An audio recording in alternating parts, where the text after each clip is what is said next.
اور حضور کا پاؤں ٹکا. خاتون کہتی ہے میمونہ بنت کردم میری خواہش تھی کہ میں بھی حضور کا چہرہ کعبہ دیکھوں، حضور کے رخ انور کو دیکھوں، حضور کا حسین مکھڑا اس کی زیارت کروں، حضور کے رخ انور کو دیکھوں. کہتے میرے والد آگے بڑھے اور انہوں نے حضور کے مبارک قدم کو پکڑا. میری معراج کہ میں تیرے قدموں تک پہنچا، تیری معراج کہ تو لوح قلم تک پہنچا. حضور کے قدم کو میرے والد نے پکڑا اور مسئلہ پوچھا. میمونہ بنت کردم کہتی ہیں کوشش کے باوجود میں حضور کا چہرہ نہ دیکھ سکتی. آپ اندازہ کریں کہ کیا عشق ہوگا. آج کا موسم ہے، میں بتا رہا ہوں. میمونہ بنت کردم کہتی ہے میں نے حضور کو دیکھا وَهُوَ عَلَىٰ نَاقَتِهِ، حضور اپنی اونٹنی پر سوار ہیں.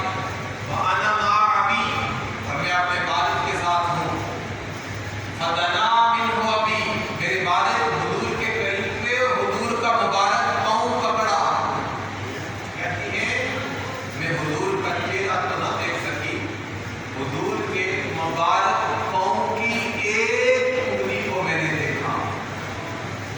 یہ جو انگلیاں ہیں نا، یہ ہے خنصر، وسطیٰ، سبابہ، وہاں. اس انگلی کو خنصر کہتے ہیں، ابھی اسے خنصر کہتے ہیں، اسے وسطیٰ کہتے ہیں، اسے سبابہ کہتے ہیں.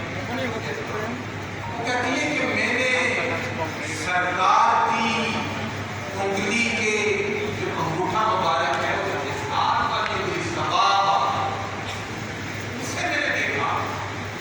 تو تفصیل سننے والا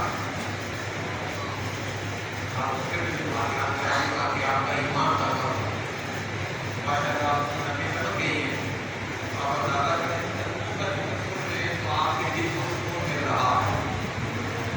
جس کے قدموں کے فکر میں اتنا سکون ہے، اس کملی والے کے چہرے کے